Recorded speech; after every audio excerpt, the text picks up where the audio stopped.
So there was a shooting in Nashville, Tennessee, shooting at a school called the Covenant School. Multiple children were killed, unfortunately, and staff members and faculty were also killed by a mentally ill individual who committed a revenge killing, basically. This young lady, who identified as a male, who identified as a man, came at the school, attacked it, murdered multiple people, some of which she did. I don't know if she knew some of these people personally. She came back to a school that she attended as a child and murdered people. I would imagine she was probably looking for people that she had personal knowledge of. It's insane that this is still happening, and yet I have a hard time. I don't know. I know that I have zero interest in giving up any of my weapons to the government, and yet I see so many other countries who don't have, a Second Amendment, and they're not dealing with mass shootings. How do we look at this problem? How do we fix this? How do we assess the situation? I don't really know. But let's just look at the news and what they're reporting about, and then we'll talk about it and analyze the situation from there. We begin our report in Tennessee, where police say the attacker who killed 6 people at a private Christian school in Nashville Monday was under a doctor's care for an emotional disorder. Despite that, officials say the 28-year-old assailant legally purchased 7 firearms, including the 3 used in the school shooting. Nashville police have also... Hold on a second. So this lady was being treated for mental health issues, and was allowed to acquire a firearm. Now, I'm not really all in the business of someone's personal health being used against them within their personal life, but if you are being seen for a certain type of mental disorder, there has to be emotional mental disorder. If you have because there's no way this is her first time doing something weird. People like this usually have weird activities that lead up to the ultimate thing that they do. If you have emotional disorders, you're under medical care, not going to some therapist on some website. You are under a doctor's care. Medical records prove that you are under mental duress. You have a mental disorder. How is she acquiring firearms? Background checks shouldn't just be based around, have you committed a crime? Your mental health definitely should play a part into whether you're allowed to acquire a weapon, and also the type of weapon you're allowed to acquire. I do believe that I don't want to advocate for a social credit system, but if you are going to acquire a weapon or ammunition, I firmly believe that there should be some sort of mental health database that needs to be attached to any and all firearm and ammunition purchasing websites, where they can run a number. You should have an ID, and everyone's ID has information attached to it, and they should be able to run your ID number before you can purchase anything and figure out if you are under any of these mental disorders that you just should not be allowed to own a firearm with. Or at least there should be some sort of break, like, we need to talk to some people you personally know. You need to get in contact with law enforcement agencies and speak with them about da-da-da-da-da.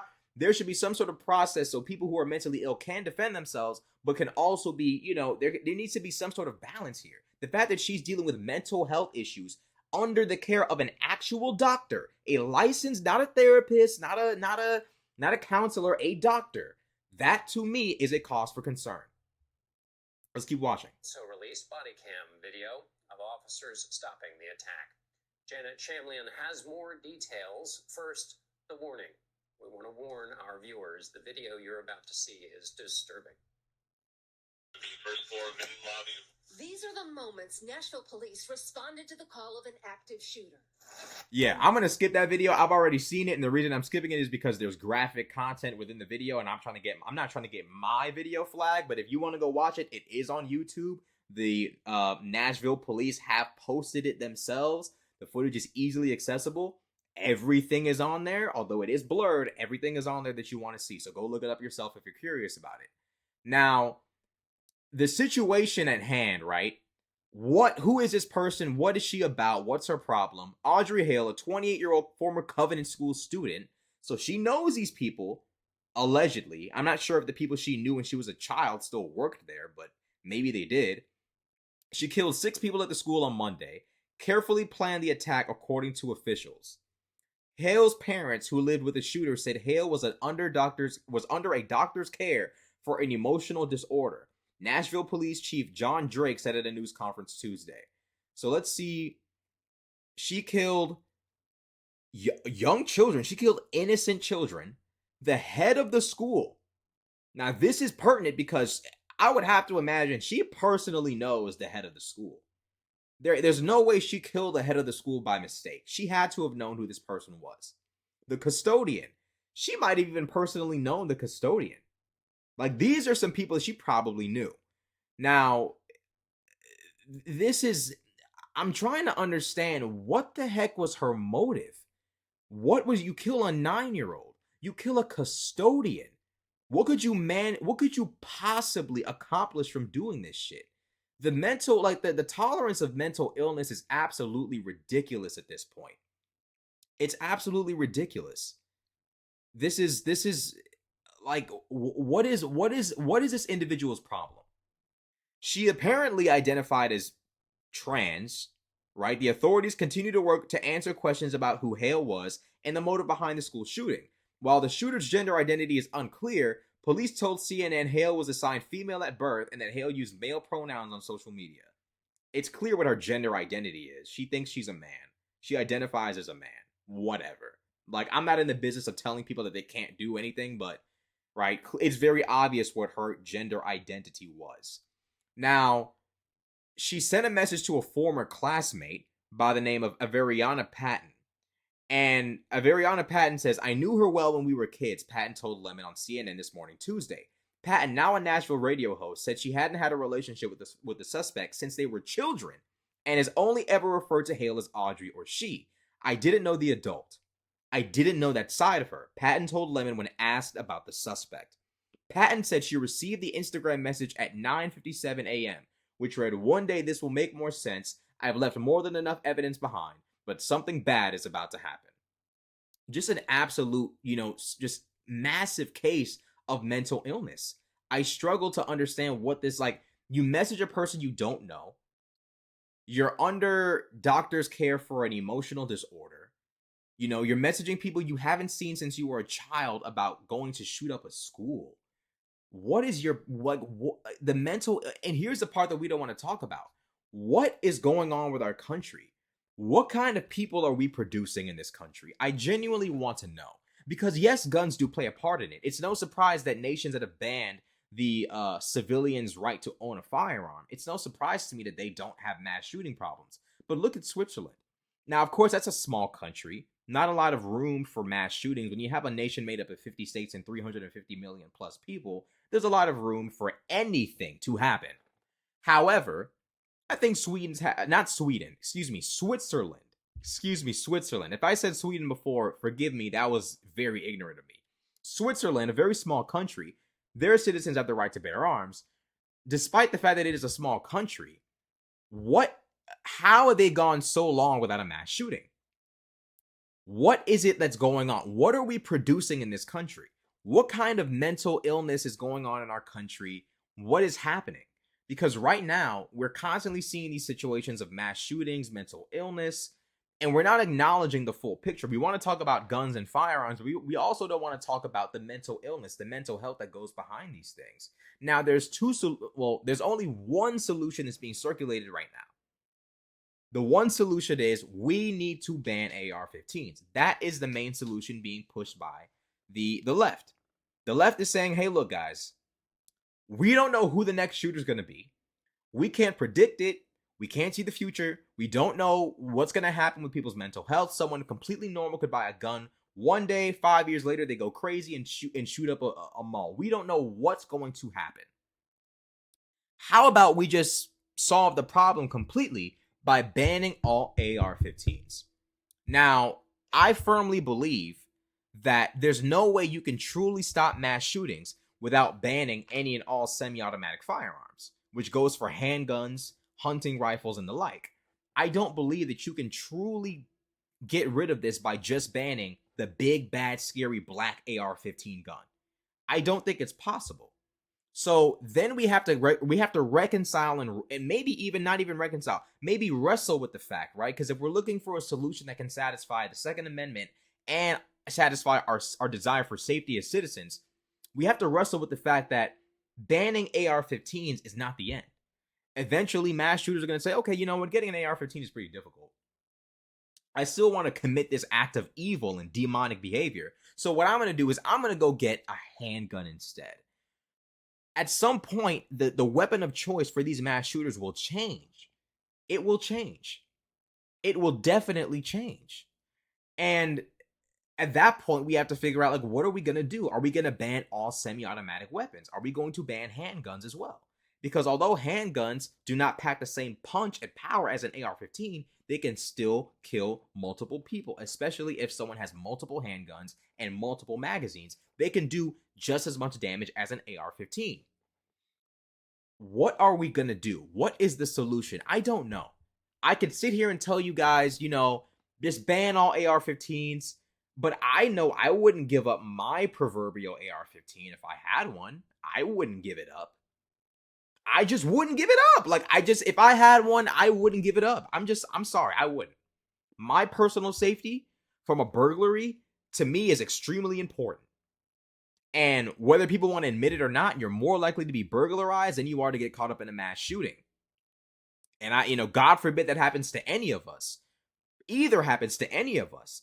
But I can't give up my right to my personal protection for someone else's fear. I don't believe that a piece of paper passed by a legislator can protect me at this stage in the game. There's far too many guns in the US, and I just don't see an assault weapons ban going well. I don't see how legislators are going to be able to say ban AR-15s, because the slippery slope argument will come into play. Like, well, look, okay, we get rid of the AR-15s. What about the handgun? What about the shotguns?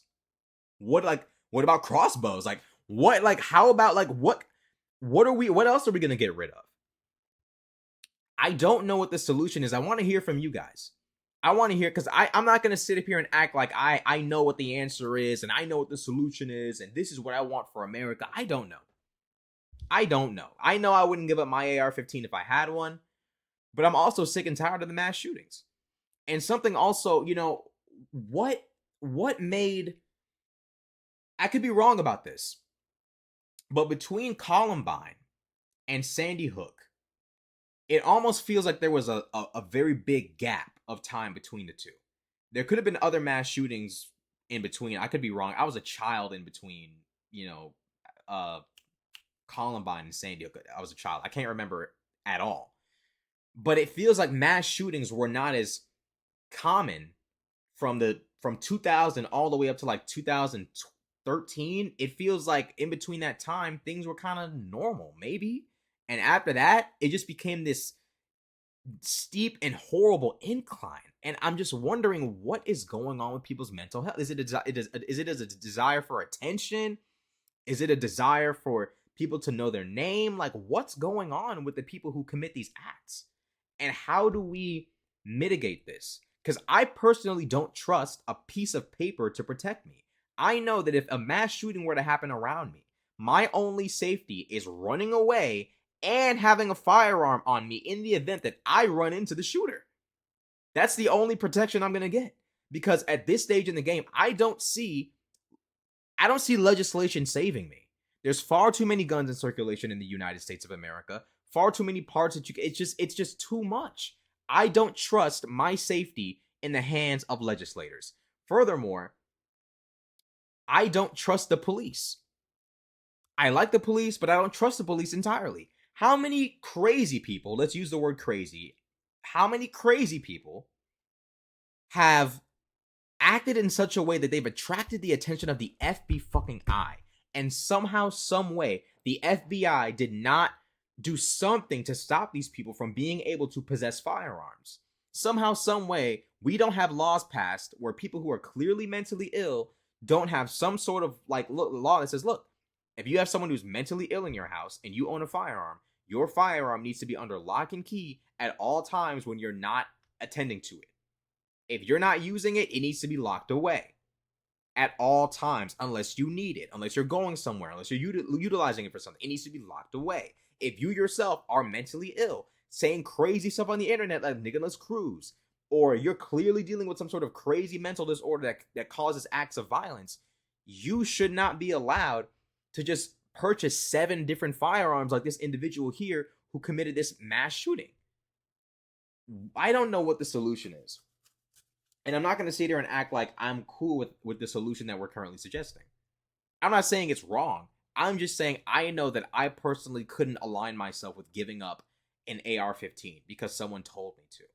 I just couldn't do it.